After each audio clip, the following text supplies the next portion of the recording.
Welcome to my views on news. Three news stories. First one is about the Oromo Liberation Army (OLA) armed group fighting in the Oromia region of Ethiopia for decades.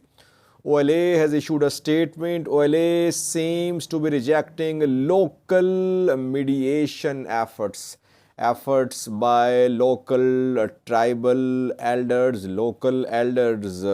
Aba Gadas. What did OLA say? What type of mediation does OLA want?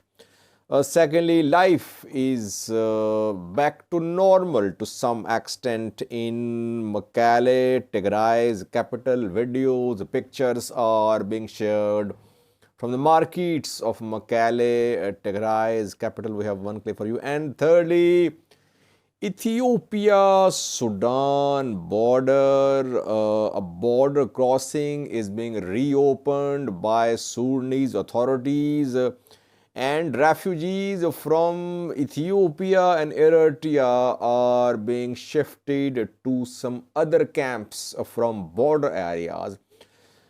Ethiopian refugees have been crossing into Sudan in large numbers since the start of Tigray conflict, but Eritreans are there too. Several hundred Eritrean refugees were there in Sudan. Firstly, viewers,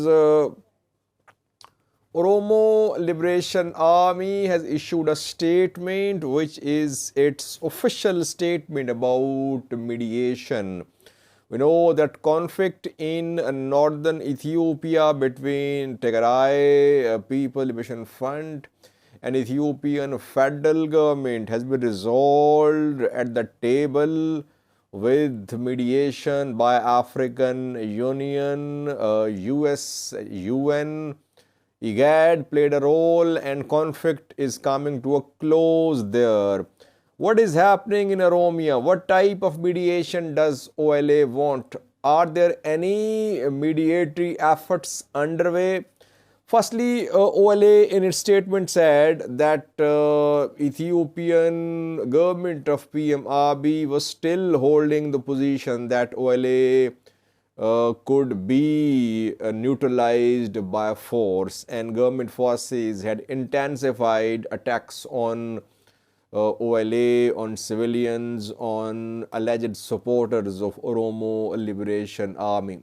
Secondly, OLA claims that government is sending local elders who are dubbed as Aba Gadas for mediation.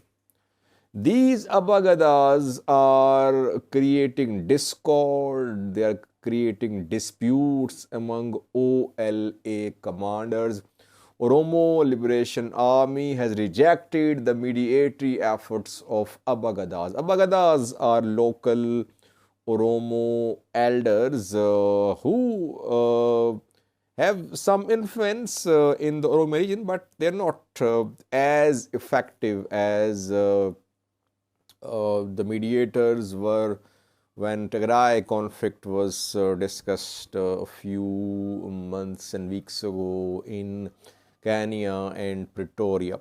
So OLA is rejecting Aba Gadas mediation. What type of mediation does OLA want? Firstly, OLA says there is no person in Ethiopia who can mediate between OLA and government.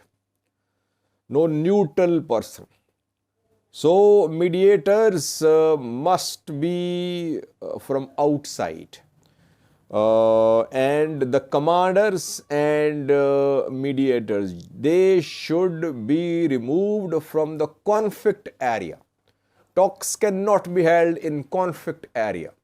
Aba Gadas are trying to approach OLA commanders in conflict areas, but talks, mediation, engagement should happen outside conflict area. It means that OLA wants talks out of Oromia, maybe out of Ethiopia. And it wants a neutral state to observe and monitor this process of mediation. OLA has not named any country, but it wants some country to be host of talks between the two sides. sides. Thirdly, OLA says that there must be some international guarantors to ensure the implementation of the peace agreement between the parties. Like there are guarantors while TPLF Ethiopian government peace agreement is being implemented. The African Union is monitoring the process. IGAD too. OLA wants a similar arrangement. It does not want talks within Oromia involving just Oromo Aba Gadas.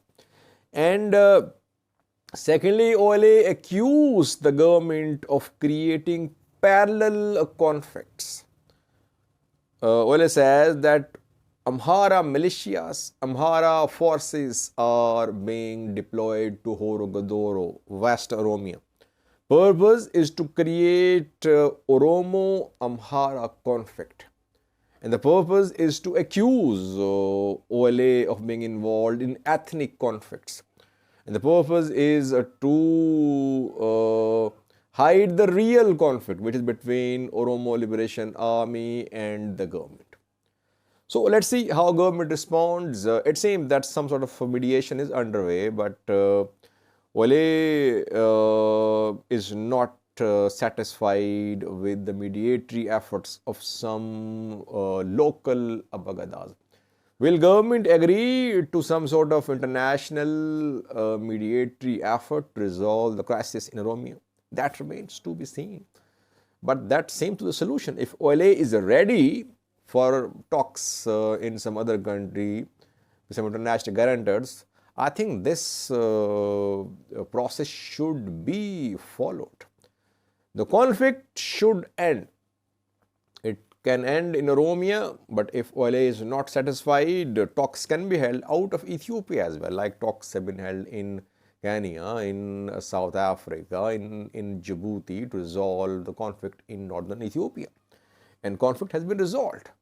I personally think that so far government is not going to go for a political solution. It will try to weaken OLA before the start of talks.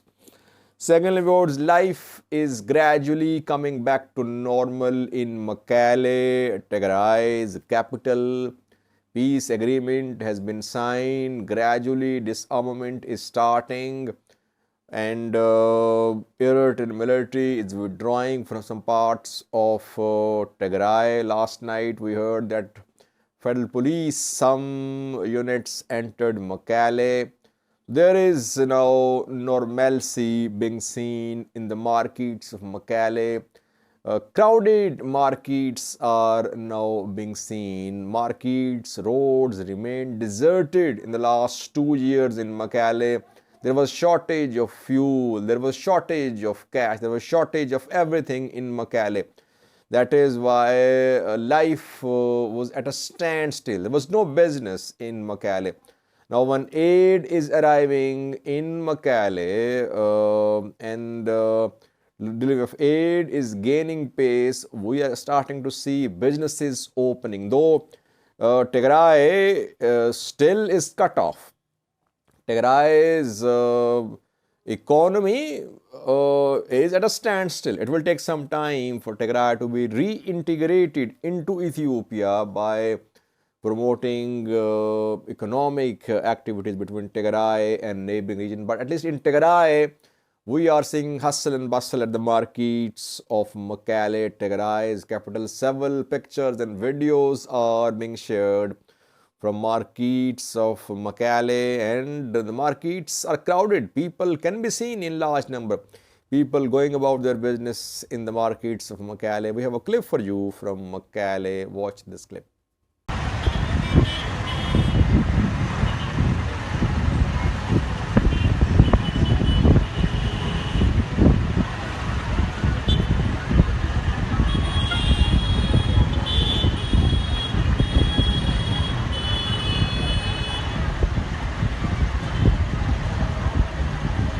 Lastly, where Sudan is planning to reopen Hamdayet border crossing, customs crossing between Ethiopia and Sudan.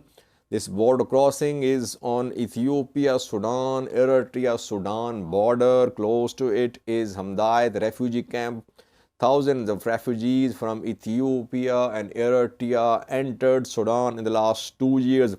After the start of Tigray conflict, more than 70,000 Ethiopians or 70,000 refugees from Ethiopia crossed into Sudan. Mostly they reached Hamdayet, and from there they were then shifted to other refugee camps. Eritreans are crossing into Sudan as well from Ethiopia and from Eritrea. In Tigray, there was a large number of Eritrean refugees. These Eritrean refugees came under attacks by all parties. Their camps, Hitsats, Shemalba, Hitsats, Shemalba, and two others, Mayani and the Harish, they were partially destroyed, and hundreds of these refugees went missing. Some were killed too, some crossed into neighboring regions of Ethiopia, some crossed into Sudan. So in Sudan, Hamdayet camp was receiving all these refugees from Ethiopia and Eritrea. And a few weeks ago, Hamdayet refugee camp was closed. Why? Because there was fighting close to this camp. When Tigray fighters tried to organize themselves and tried to attack Volkait from Sudan, we heard that Hamdayet refugee camp had been closed.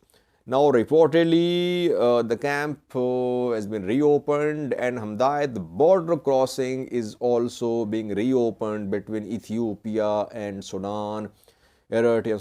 So everything is coming back to normal, not only in Tigray but on Tigray, on Ethiopia, Sudan, Ethiopia, Eritrea border. Let's hope that peace prevails in this region.